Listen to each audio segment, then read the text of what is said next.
Subscribe कीजिए हमारे channel को और बेल आइकन को दबाइए ताकि आपको मिलती रहें इसी तरह की वीडियोस।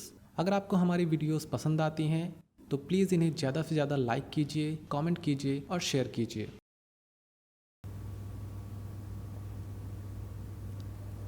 Module 0.2 sample attacks. हम इन अटैक्स के बारे में और ज़्यादा विस्तार से बाद में जानेंगे। अभी के लिए हम इन साइबर सिक्योरिटी अटैक्स के बारे में केवल थोड़ा बहुत ही डिस्कस करेंगे। कंप्यूटर सिक्योरिटी की समस्या, हम पहले भी इस बारे में बात कर चुके हैं। ऐसे सॉफ्टवेयर की कोई कमी नहीं होती है जिनमें बग्स होते हैं, और ऐसे यूज़र्स की भी कोई कमी नहीं होती है जिनको आसानी से बेवकूफ़ बनाया जा सकता है। यही कारण है कि साइबर क्रिमिनल्स आसानी से साइबर अटैक करके इससे पैसे कमा रहे हैं। साइबर क्रिमिनल्स इसे पैसे कमाने का एक जरिया मानते हैं, और ज़्यादातर जितने भी साइबर अटैक्स होते हैं उसमें से ज़्यादातर पैसे के लिए किए जाते हैं। इसमें कुछ ऐसे भी साइबर अटैक्स होते हैं जो किसी खास इन्फॉर्मेशन को चुराने के लिए भी किए जाते हैं। साइबर क्राइम की दुनिया में कई सारे साइबर क्रिमिनल्स ऐसे हैं जिनके पास बड़ी संख्या में कंप्यूटर्स का कंट्रोल है। किसी दूसरे व्यक्ति द्वारा कंट्रोल किए गए इन कंप्यूटर्स को बॉटनेट्स कहते हैं। इनमें से तो कुछ ऐसे भी हैं जिनके पास मिलियंस ऑफ मशीन्स का कंट्रोल है। अब प्रश्न ये उठता है कि आखिर इन साइबर क्रिमिनल्स के द्वारा किसी दूसरे व्यक्ति की मशीन को कंट्रोल करने की ज़रूरत क्यों पड़ती है? तो इसके कई कारण हो सकते हैं। इसका पहला कारण हो सकता है कि ये साइबर क्रिमिनल्स अलग अलग आईपी एड्रेसेस चाहते हैं। इन्हें अलग अलग आईपी एड्रेसेस की आवश्यकता होती है। प्रत्येक कंप्यूटर जो किसी दूसरे कंप्यूटर से कनेक्ट होता है उसका एक अलग ही आईपी एड्रेस होता है। वे इन आईपी एड्रेसेस का प्रयोग ऐसे ईमेल्स भेजने के लिए प्रयोग करते हैं जिनकी कोई ज़रूरत नहीं है, या फिर यूँ कहें कि स्पैम ईमेल भेजने के लिए करते हैं। क्योंकि आईपी एड्रेसेस अलग अलग होते हैं, इस तरह के ईमेल्स को ब्लॉक करना भी मुश्किल होता है, क्योंकि ये ईमेल्स अलग अलग आईपी एड्रेसेस से आ रहे हैं। दूसरा कारण हो सकता है बैंडविड्थ चुराना। बैंडविड्थ इंटरनेट डेटा की अमाउंट होती है जो कि आपके डेटा प्लान में उपलब्ध होती है। अगर कोई व्यक्ति आपकी मशीन को कंट्रोल कर लेता है तो आपकी मशीन की जो बैंडविड्थ है उस बैंडविड्थ को वो अटैकर किसी दूसरी मशीन पर अटैक करने के लिए या फिर स्पैम मेल सेंड करने के लिए, दैट मीन्स इंटरनेट पर कोई भी काम करने के लिए प्रयोग कर सकता है। दूसरा कारण हो सकता है बैंडविड्थ चुराना। इससे पहले कि कोई परचेज हो, लगभग 12 मिलियन स्पैम मेल्स भेजने की ज़रूरत होती है। बॉटनेट्स का दूसरा प्रयोग हो सकता है डिनायल ऑफ सर्विस में।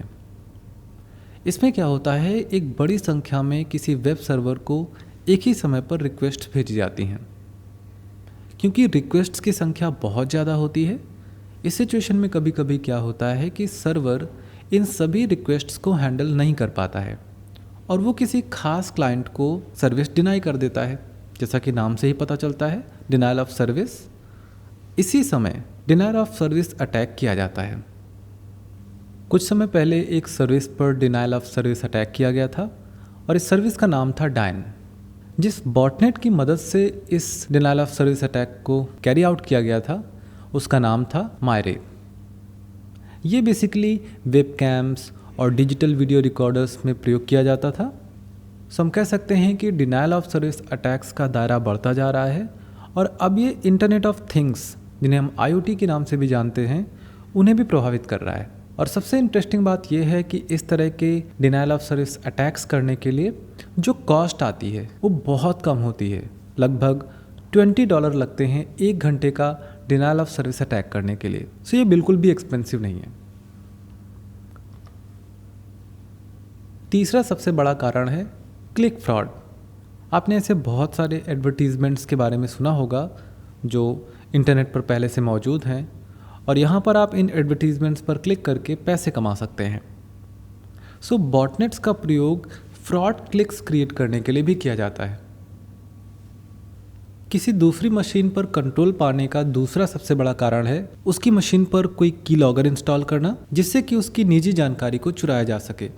यहाँ पर आपकी जानकारी के लिए बता दूँ कि की लॉगर्स प्रोग्राम्स होते हैं जो हमें नॉर्मली दिखाई नहीं पड़ते हैं, और ये हमारे कंप्यूटर में बैकएंड में काम करते हैं, और हम जो कुछ भी अपने कीबोर्ड से टाइप करते हैं ये उन की स्ट्रोक्स को रिकॉर्ड करते हैं, और जिसने भी उसे इंस्टॉल करने के लिए भेजा है उसके सर्वर पर ये उनकी स्ट्रोक्स को भेजते हैं। इसकी मदद से आपके बैंकिंग पासवर्ड को भी चुराया जा सकता है। इसी तरह का एक मालवेयर है साइलेंट बैंकर। जब यूज़र बैंक को एक लॉगिन पेज के लिए रिक्वेस्ट भेजता है तो बैंक उसे लॉगिन पेज भेजता है। साइलेंट बैंकर क्या करता है, अब ये उस पेज पर एक जावा स्क्रिप्ट इंजेक्ट करता है, और इसके बाद में जब आप उस लॉगिन पेज को सबमिट करते हैं तो जो भी आपने उस पेज पर, उस लॉगिन पेज पर पासवर्ड टाइप किया है वो अटैकर के पास पहुंच जाता है। एक बार अटैकर आपकी मशीन पर कोई मालवेयर या बैड प्रोग्राम इंस्टॉल कर देता है तो इसके बाद वो आसानी से आपके ब्राउज़र में कोई भी ऐड या दूसरी चीज़ें इंजेक्ट कर सकता है, क्योंकि अब आपकी मशीन का कंट्रोल उस अटैकर के पास है। मशीन्स पर कंट्रोल पाने का दूसरा कारण है उन आइसोलेटेड सिस्टम्स तक पहुंचना जो इंटरनेट से कनेक्टेड नहीं है। आमतौर पर क्या होता है, अगर हमारी मशीन एयर गैप्ड है या यूँ कहें कि इंटरनेट से कनेक्टेड नहीं है तो हमें लगता है कि हमारी मशीन को हैक नहीं किया जा सकता या कोई भी अटैकर हमारी मशीन को प्रभावित नहीं कर सकता है।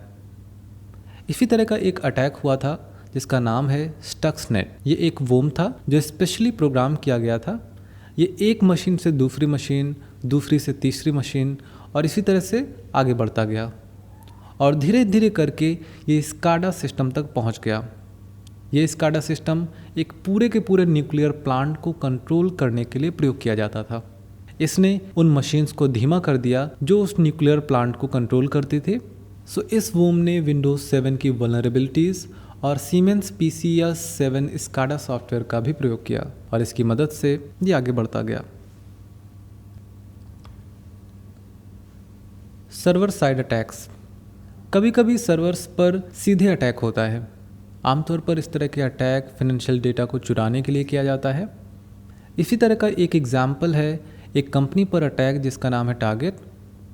इसमें लगभग 140 मिलियन क्रेडिट कार्ड्स को चुराया गया था। इस अटैक में जो अटैकर्स थे वो एक ऐसे नेटवर्क के माध्यम से अंदर आए जो कि एयर कंडीशनिंग इक्विपमेंट्स के लिए यूज़ होता था।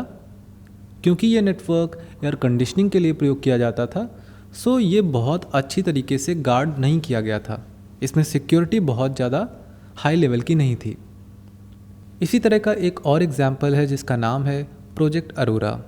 इसमें चाइनीज़ हैकर्स ने अमेरिका के इलेक्ट्रिकल प्लांट्स को टारगेट किया था। किसी सर्वर को हैक करने का अगला कारण है ऐसी वेबसाइट्स को ऑनलाइन दिखाना जो मालवेयर फैलाती हैं।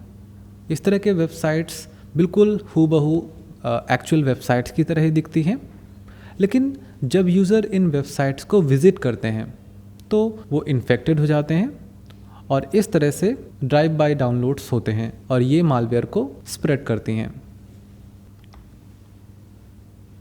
सर्वर साइड अटैक्स के बाद अब चलिए बात करते हैं इनसाइडर अटैक्स के बारे में। अगली समस्या जो आजकल बहुत ज़्यादा देखने को मिलती है वो है इनसाइडर अटैक्स।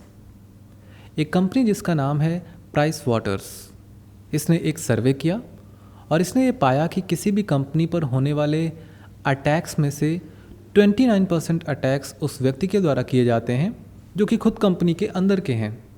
मतलब अंदर का ही कोई व्यक्ति कंपनी की इन्फॉर्मेशन लीक करता है और इसकी वजह से ये अटैक हो पाते हैं। बात करें अगर इनसाइडर अटैक्स के एग्जाम्पल की, तो इसी तरह का एक अटैक हुआ था लिनक्स ऑपरेटिंग सिस्टम पर। इसमें लिनक्स ऑपरेटिंग सिस्टम में एक हिडन ट्रैपडोर था, क्योंकि इसके सोर्स कोड में एक लाइन ऐड कर दी गई थी। इस लाइन में इक्वल टू साइन था और नॉट इक्वल इक्वल था। सो ज़ीरो को चेक करने के बजाय ये यूज़र आईडी को ज़ीरो असाइन करने लगा। लेकिन यहाँ पर अच्छी बात ये रही कि इससे पहले इससे कोई बड़ी समस्या होती, इस प्रॉब्लम का पता लगा लिया गया और इसे रोक दिया गया। एक और एग्जाम्पल है ब्रैडले का। वो एक डिफेंस डिपार्टमेंट में काम करते थे। वो अपने साथ एक रीड राइट सीडी लेकर आए।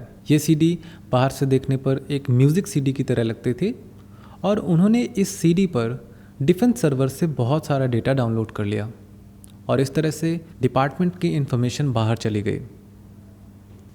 इसी तरह से सैन फ्रांसिस्को शहर का एक सिस्टम एडमिनिस्ट्रेटर था जो किसी बात को लेकर अपसेट हो गया और इसकी वजह से उसने सिस्टम का रूट पासवर्ड ही चेंज कर दिया और इस पासवर्ड को किसी भी व्यक्ति को देने से मना कर दिया। इसका परिणाम ये हुआ कि उस पूरे शहर की कार्य प्रणाली ठप पड़ गई और कामकाज बंद हो गए। इसी तरह के एक साइबर अटैक का एग्जाम्पल है यूबीएस बैंक का। इसमें एक एम्प्लॉय को $50,000 के बोनस के बजाय केवल $36,000 बोनस मिला, जिससे वो बहुत ही अपसेट हो गया और उसने एक लॉजिक बॉम्ब रख दिया। ये एक तरह का प्रोग्राम था जो एक निश्चित समय पर ही ट्रिगर होता था। इसका मकसद था इम्पोर्टेंट फाइल्स को डिलीट करना और मेन सर्वर के अलावा लगभग 400 ब्रांचेस को प्रभावित करना।